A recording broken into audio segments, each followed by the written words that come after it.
ওরে যে পাবে আল্লাহ নবী তার হবে সবই, ঠিক কিনা বলেন?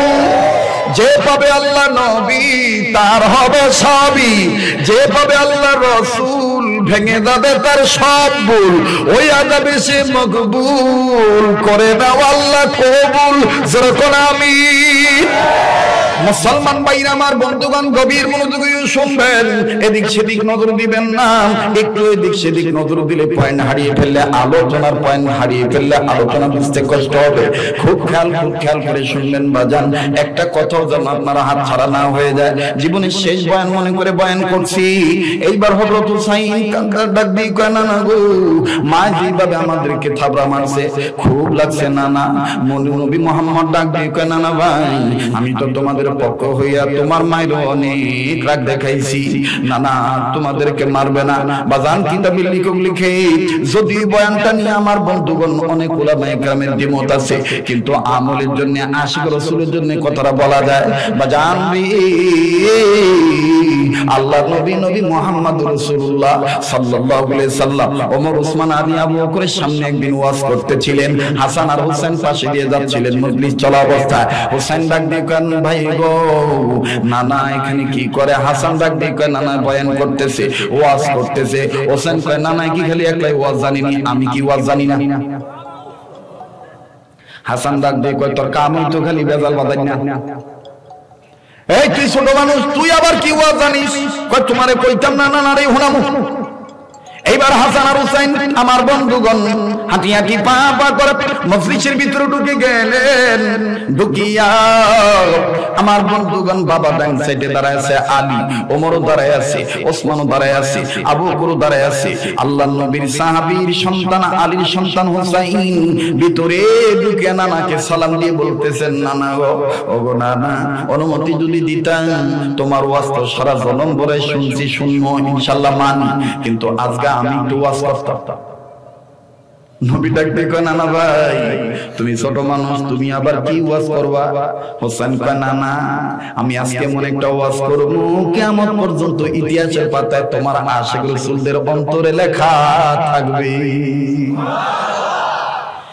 এবার নবী মুহাম্মদ কয়, কি ওয়াজ করবি নানা? কয়, আছে ওইটা আমার জানা, তুমি খালি পারমিশন দাও, ওয়াজ আমি করব। এবার নবী বললেন, ঠিক আছে, তুমি ওয়াজ করো। হঠাৎ করে ইমাম হুসাইন নবীর একেবারে কাছে যাইয়া আমার বন্ধুগণ দাঁড়ায় ডাক দিয়ে কয়, ইয়া রাসূলুল্লাহ, ইয়া হাবিবাল্লাহ, বলেন তো দেখি আপনি বড় না আমি বড়? ইমাম হুসাইন ডাক দিয়ে কয়, আমি বড়। ইমাম হুসাইন জিজ্ঞাসা করার পরে নবী বললেন, আমি বড়। হুসাইন ডাক দিয়ে কয়, না ভাই, মনে কিছু নিবেন না, হিসাব করে দেখেছি আমি আপনার সাথে কয়েক দিক দিয়ে বড়। যখন বলছে আমি বড়, ওমর তো এমনি রাগুন্না সাহাবী, ওমর তো এমনি জালালি মেজাজের সাহাবী, পয়গম্বরদের মধ্যে ছিলেন মুসা কালিমুল্লাহ জালালি তবিয়তের পয়গম্বর। আর বন্ধুগণ আমার ভাইরা, সাহাবীদের মধ্যে চার খলিফার মধ্যে ওমর ছিলেন জালালি মেজাজের খলিফা। ওমর আলীর ডাক দিয়ে, কাজটা যদি আমার ফলা হইতো, এমন ভাবে তার মুখটা চাইপা ধরতাম, তার দাঁত আমি ফালাই দিতাম। এত বড় আদরের খেলা আমি ওরে জীবনও কইতে দিতাম না। হযরত আলীও রাগ হইয়া গেল। হযরত আলী আমার বন্ধুগণ মনে খুব নিয়ান, বুঝতে পারলেন হোসেন তো মাত্রাতিরিক্ত আদবের খেলাপ করতেছে, যাই আমি ওর আর ওয়াজ করতে দিব না, আমি ওর মুখটা চাইপা ধরি।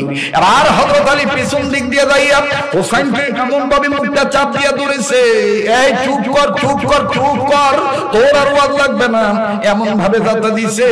আমার বন্ধুগণ কিতাবে লিখি হযরত আলী ডান হাতের আঙ্গুলের মাঝখানের আঙ্গুলের হাড়ি লাগিয়া ইমাম হুসাইনের আমার বন্ধুগণ গালের গোশতটা কেমন জানি দাঁতের সাথে লাগা ফাইটা গেছে। হযরত নবীজি নজর করে দেখতেছেন আলীর হাতের আঙ্গুল বেবে আঙ্গুলের চিপা দিয়া রক্তের ফোঁটা গড়গড়ায় পড়তেছে। আমার ভাইরা, আমার বন্ধুগণ, ইমাম হুসাইন বারবার হযরত আলীর হাত থেকে মুখটা সরানোর জন্য চেষ্টা করতেছে।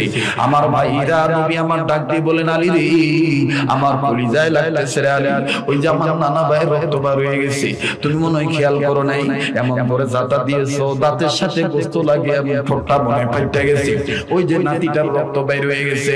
হযরত আলী ডাক দিয়ে কয়, আমি ওরে ছাড়বো না।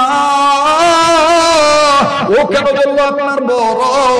আমার নবী বললেন, ওর কথা তুমি মন খারাপ করো না, ওর প্রতিটি কথার মধ্যে আমার প্রেম লুকায়িত থাকে। ওর একটু মুখটা খুলে দাও না, দাও না, মুখটা খুলে দাও না।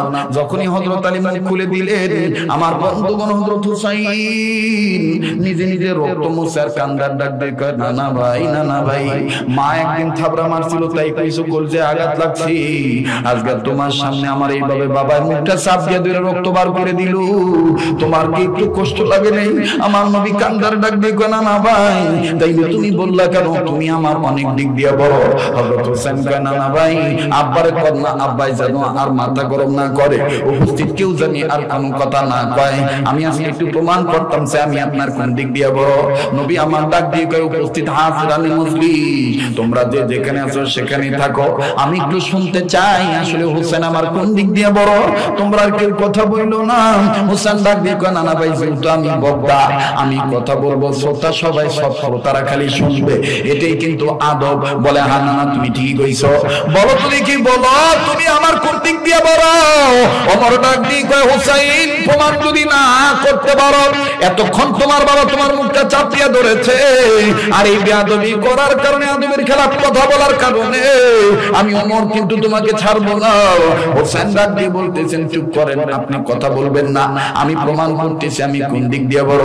এইবার ইমাম হোসাইন আস্তে করে ডাক দিয়ে কয়, না না ভাই, রক্ত অনেক পড়েছে, কেমন জানি মাথা ঘুরাইতেছে, এরপর আমি মরে গেল, মরার আগে প্রমাণ করতে চাই তুমি আমি তোমার কয়েক দিক দিয়ে বড়। ও না না, অনুমতি যদি দিতা আমি তোমার কোলে বৈশা বলতাম। এবার নবীজি বললেন, ঠিক আছে, আয় আয় আয়। না না ভাই, তুই আমার কোলে উঠে বল। এবার হযরত হোসেন যখন বিশ্ব নবীর কোলে বসলেন, আল্লাহ রাসূল সাল্লাল্লাহু আলাইহি সাল্লামের নাতি হযরত হুসাইন নবীজির দাড়ি মুবারক নাড়া ডাক দিয়ে কয়, না না গো, ও গো মুহাম্মদ রাসূল, বলেন তো দেখি আপনার বাবার নামটা কি? আমার নবী বলেন, আমার বাবার নাম আব্দুল্লাহ। হুসেন কান্দার কয়, নবী গো, তোমার বাবার নাম আব্দুল্লাহ, তোমার বাবা জান্নাতি না জাহান্নামী? বা জান্নাত পাইলে জান্নাতি এই ধরনের কোন সার্টিফিকেট আছে নাকি? বলে, না না, এই ধরনের কোন দলিল নাই, তবে আমার উসিলায়, আমার খাতিরে আল্লাহ রাব্বুল আলামিন আমার বাবার জান্নাত দিয়ে দিব। এবার ডাক দিয়ে বলে, তোমার বাবা আব্দুল্লাহর পরিচয় পর্যন্ত শেষ, তুমি আমার বাবারে চিনোনি? আমার বাবার নাম হযরত আলী। তুমি বলছো তোমার বাবার নামে জান্নাতের টিকিট নাই, কিন্তু আমি এমন একজন বাবার সন্তান, আমার বাবা আলী নামে আল্লাহ রাব্বুল আলামিন জান্নাতের টিকিট দান করে দিয়েছে, আমার বাবা জান্নাতপ্রাপ্ত সাহাবী। এবার বলো তো দেখি মুহাম্মদ, বাবার দিক দিয়ে তুমি বড় না আমি বড়? হযরত আলী এবার চোখের পানি ধরে রাখতে পারলেন না, নিজে নিজেই কান্দার ডাক দিয়ে কয়, ভাই ওমর, না বুঝিয়া কোন পোলাটার মুখটা চাপ দিয়া ধইরা ঠোঁট এরকম ফাটাই দিলাম, আমি কাকে এইভাবে আঘাত করলাম? দেখছো নি, ছোট্ট মানুষ, তার অন্তরে নবীর প্রেম কেমন। আল্লাহু আকবার। এবার ডাক দিয়ে বলে, না না, তাইলে তুমি বলো তো দেখি, বাবার দিক দিয়ে তুমি বড় না আমি বড়?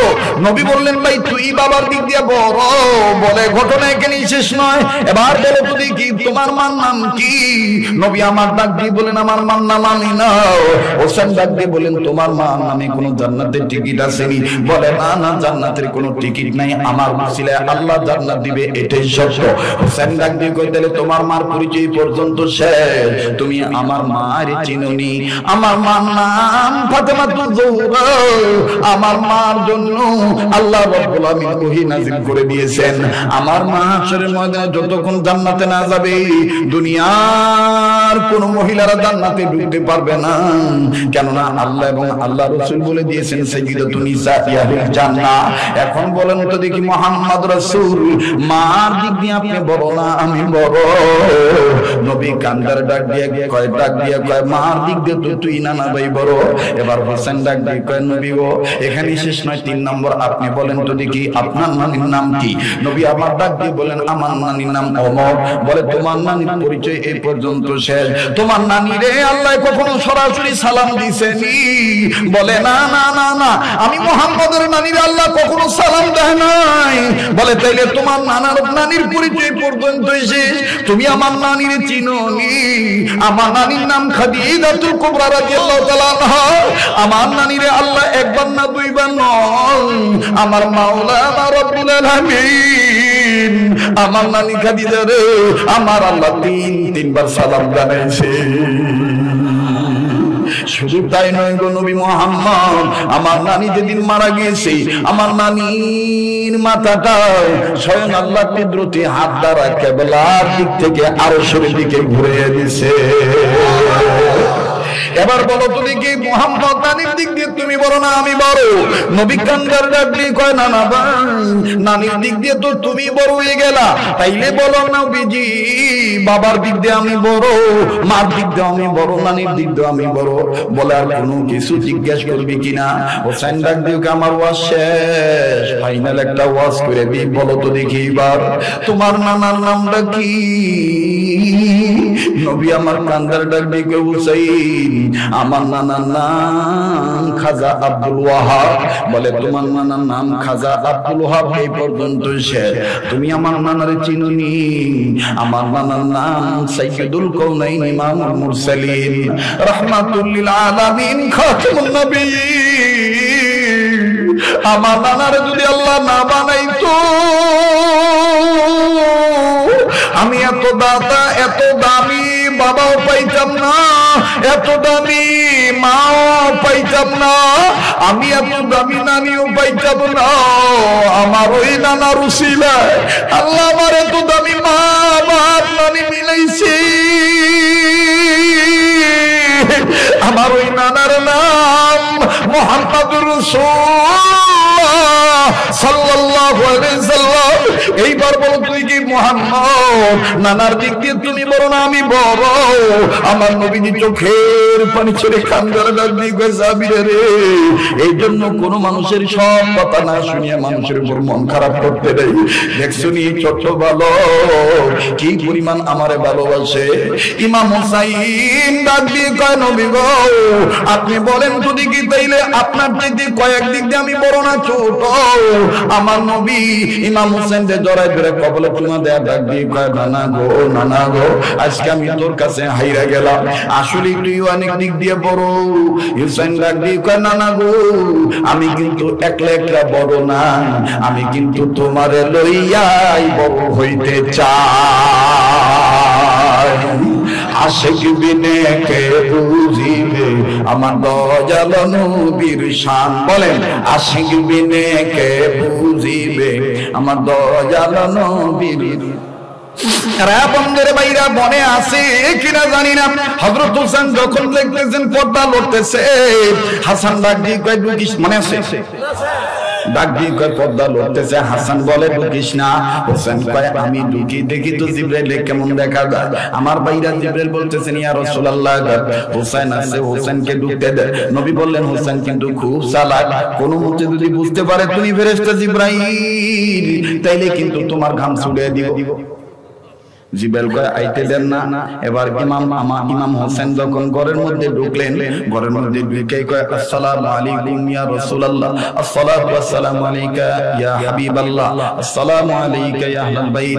এইভাবে যখন সালাম জানাইলেন আমার বন্ধুগণ, সালাম দেওয়ার পর এবার বিশ্ব নবীর দিকে তাকাইয়া কিছুক্ষণ তাকাইয়া মৃদু হাসি দিয়া আমার বন্ধুগণ আমার ভাইরা জিবরাইলের দিকে তাকায়। জিবরাইল তো তার সুরত পাল্টাইছে, দাহিয়াতুল কলবির সুরত লইয়া আছে। এবার ইমাম হোসেন দাহিয়াতুল কলবির কাছে যাইয়া ইমাম হোসেন বুঝতে পারছে এটা জিবরাইল। তারপর যখন সুরত পাল্টাইছে ইমাম হোসেন কাছে ডাক দিয়ে কয় চেহারাটা তো মাশাআল্লাহ অনেক সুন্দর, প্রায় দেখি তুমি নানার দরবারে বসে থাকো। হুদা আইছো না কিছু লই আইছো, একটু পকেটে আর ঢুকে চেক করতাম। নবী হন ইশারা করে কইছিলাম না এটা সালাইকার করে সালাইকা, এটা তোমার গাম ছুড়ে দিব। এবার জিবরাইল আমিন ডাক দিয়ে কই ইয়া রাসূলুল্লাহ লাভ নাই, আমার পকেটের মধ্যে হাত ঢুকাইলে কোনো সমস্যা নাই, কারণ আমি সবসময় অ্যান্টি পকেটে থাকি, আমার কাছে কোনো খানা খাদ্য নাই। এবার জিবরাইল আমিন ডাক দিয়ে বলে, ঠিক আছে না নবীজি, অনুমতি দেন আপনার নাতির আমার পকেটে হাত দিতে। আবার বন্ধুরে ইমাম হোসেন ডাক দিয়ে কয়, না না ভাই, মনে কষ্ট নিও না, তোমার লগে যে লোকটা কথা কইতে আইছে, এই লোকটার পকেটে একটু হাত দিয়ে চেক করে দেখতাম, হুদায় না কিছু লইয়াই। নবী কয়, ঠিক আছে হাত দাও। এবার ইমাম হোসেন হাসান বাইরে থেকে কয়, না জানি কি জানি করে, না জানি কি জানি করে, না জানি কি জানি করে। হ্যাঁ, মার কথাটা শুনলই না, হ্যাঁ নিজে নিজে পণ্ডিত করে আবার জিবরাইলের পকেটের মধ্যে হাত দিতে চায়। ও আল্লাহ, ও আল্লাহ, তুমি রক্ষা করো আল্লাহ। আবার হযরত হুসাইন জিবরাইলের পকেটে হাত ঢুকানোর আগে আল্লাহকে ডাক দিয়ে বললেন, আল্লাহ, আমার নানা মুহাম্মদ আর মা আর বাবা শিক্ষা দিছে, তোমার নাম বিসমিল্লাহ কইয়া হুদা জায়গায় যদি হাত দেই, তুমি বিসমিল্লাহর বরকতে খালি হাতে ফিরে দাও না।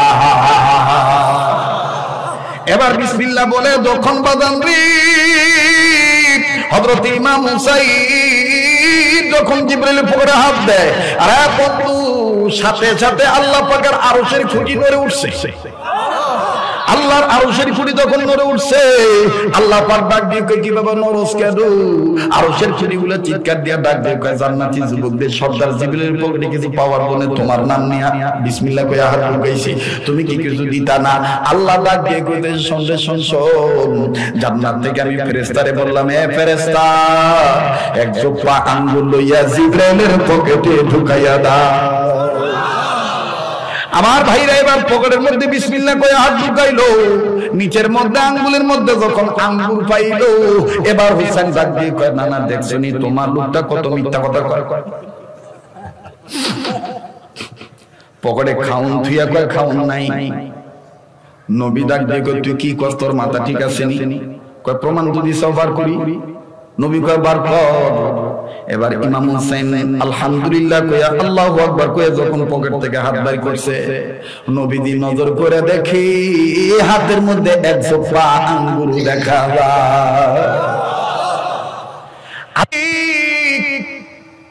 আঙ্গুরে লোক করতো না, ফেরেশতারা খায় না, ফেরেশতাদের জন্য খাওয়া নিষেধ, কিন্তু জিবরাইল আঙ্গুর পাইল। আল্লাহ ডাক দিয়ে কয়, নবী গো, এটা আমি আল্লাহ পাকের দান। আঙ্গুর পাইলে সে খাইতে কও। হোসেন ডাক দিয়ে বলার পরে নবী ডাক দিয়ে কয়, হুসাইন, আঙ্গুর তো পাইছো, ভালো কথা। ও না না ভাই, এখন তুমি খাইয়া লাও, যাও তুমি এখান থেকে আউট হইয়া যাও। হোসেন কয়, না না, তোমার শিক্ষা আছে, তুমি শিক্ষা দিয়েছো, যার কাছ থেকে খাওন পাইবা তারে না দিয়া খাইতে নাই। যার কাছে খাওন পাইবা তারে না দিয়া খাইতে নাই। আরে বন্ধু, খুব খেয়াল করে শুনবেন আমার ভাইরা, ইমাম হোসেন 12টা আঙ্গুর সুন্দর করে গণনা করে দেখলেন, 4টা দিলেন নবীর, 4টা দিলেন, 4টা রাখলেন 2 ভাই, আর 4টা জাতখানে পাইছে হারে দিতেছে। এবার নবী কয়, আল্লাহ দি চলা যাও গা। হোসেন কয়, না গো, না না না, আমি একটু দেখবো এই লোকটা কেমনে আঙ্গুর খায়। নবী কয়, জিবরাইল আগে কইছিলাম ঘাম ছুটে দিব, এমন হইছে নি চালাইকার পরে পড়ছনি। জিবরাইল আমিন ডাক দিয়ে কয়, রাসূলুল্লাহ, এ তো মহা মুশকিল, আঙ্গুর আইলো কইতো নে, আর আঙ্গুর খায় কেমনে, সাবা খায় না, গিলা খায় না, আটায়, এটা তো কিছুই জানি না, এ সব কারবার তো আল্লাহ। এবার আল্লাহ তাআলা জিবরাইলকে ডাক দিয়ে কয়, আল্লাহ, এই আঙ্গুর আমি কি করতাম? কয়, এটা হইলো চালাক, এই বান্দাটা খুব চালাক, তুমি না খাওয়া পর্যন্ত ঘরে টেনে বাইতো না। ও আল্লাহ, আমি এখন আঙ্গুর কেমনে খাই? আল্লাহ পাক ডাক দিয়ে বলতেছেন, আসলে তো তোমার জন্য খাওয়া যায় নাই, কিন্তু হুসাইনকে বোঝানোর জন্য তুমি মুখের কাছে নাও, মুখের কাছে নিলেই আমি আল্লাহ এই আঙ্গুরকে গায়েব করে দেব। কেননা হুসাইনকে আমার নবী অনেক ভালোবাসি, আমি আল্লাহ হুসাইনকে অনেক ভালোবাসি। বাদানেবার জিবরাইলের হাতে দেওয়ার পর জিবরাইল আমিন যখন চোখের আড়াল করে মুখের কাছে আঙ্গুর নিল, এরপরে দেখেন কি হইল আমি বলবো, কিন্তু আমার মূল কথা আজকে ছিল কোরআন কারীমকে যদি আপনি সম্মান করেন, কোরআনের পক্ষে থাকলে বলেন আপনাকে বরকত দিবে কে? আবার বলেন বরকত দিবে কে? লম্বা করার কোন সুযোগ নাই। হোসেন বিসমিল্লাহ বলার উসিলা আঙ্গুর পাইল। আমার বন্ধুগণ তাফসীরে কাবীরের মধ্যে ঘটনাটা পাওয়া যায়। আল্লাহর একজন পয়গম্বর আল্লাহর নির্দেশে কাজ করতে যাইতেছিলেন। প্রতিমধ্যে কবরে অনেক আযাব হইতেছে, কাউকে কিচ্ছু বললেন না। নিজের কর্ম সম্পাদন হওয়ার পর আবার যখন ওই কবরের কাছে দিয়ে আসতেছেন, যাওয়ার সময় যে পয়গম্বর দেখছে কবরে আযাব, এখন আসার সময় দেখতেছি কবরে কোনো আযাব নাই, কবরওয়ালা জান্নাতের বিছানায় ঘুমায়। পয়গম্বর কবরে গিয়ে দাঁড়ায় আল্লাহকে ডাক দিয়ে বলেন, আল্লাহ একটু আগে কবর আযাব দেখলাম, এখন দেখি কবরে কোনো আযাব নাই। মাবুদ গো, তুমি কোন উসিলায় কবরওয়ালাকে মাফ করে দিছো জানতে চাই। আল্লাহ পাক ডাক দিয়ে বলেন, পয়গম্বর এই কবরওয়ালা ছিল গুনাহগার, কবরওয়ালা গুনাহ করিয়া কবরে আসার কারণে আমি তারে আযাব দিয়ে করছি গ্রেফতার। কিন্তু শুনিয়া লও এই কবরওয়ালা একটা বাচ্চা রেখে আসছে দুনিয়া। এই বাচ্চাটা এতদিন কথা বলা শিখে নাই। এই বাচ্চাটা যখন কথা বলা শিখলো, বাচ্চাটার মা এতিম সন্তানটাকে নিয়ে এলাকার মাদ্রাসা মক্তবে ভর্তি করে দিল। আর এই বাচ্চাটা আলেমের ছাত্র হইয়া জীবনের প্রথম একটা সবক পড়লো। এই সবকটা পড়তে যেয়ে আমার দুইটা নাম ধরে ডাক দিল। আর আমি আল্লাহ বাচ্চাটার সবক পড়ার উসিলায় তার বাবাকে মাফ করে জান্নাত দিয়ে দিলাম। এবার ডাক দিয়ে বলেন, আল্লাহ ওই সবকটা কোন সবক? তাফসীরে কাবীরের মধ্যে পাওয়া যায়। ইমামে ফখরুদ্দিন রাজি রাহমাতুল্লাহি আলাইহি লেখেন, আল্লাহ পাক ডাক দিয়ে বলেন, পয়গম্বর এই বাচ্চাটা সবক পড়ছে, সবকটা হলো বিসমিল্লাহির রহমানির রহিম। পড়েন, বিসমিল্লাহির রহমানির রহিম। এর পয়গম্বর এই বিসমিল্লাহর সবকের উসিলায় আমি আল্লাহ তাআলা তার বাপের কবর আযাব মাফ করে দিছি। এখন সোনারগাঁ আনন্দবাজার এলাকার বাপ ভাইরা, আপনারা বলেন তো দেখি, বিসমিল্লাহর দাম আছে না নাই?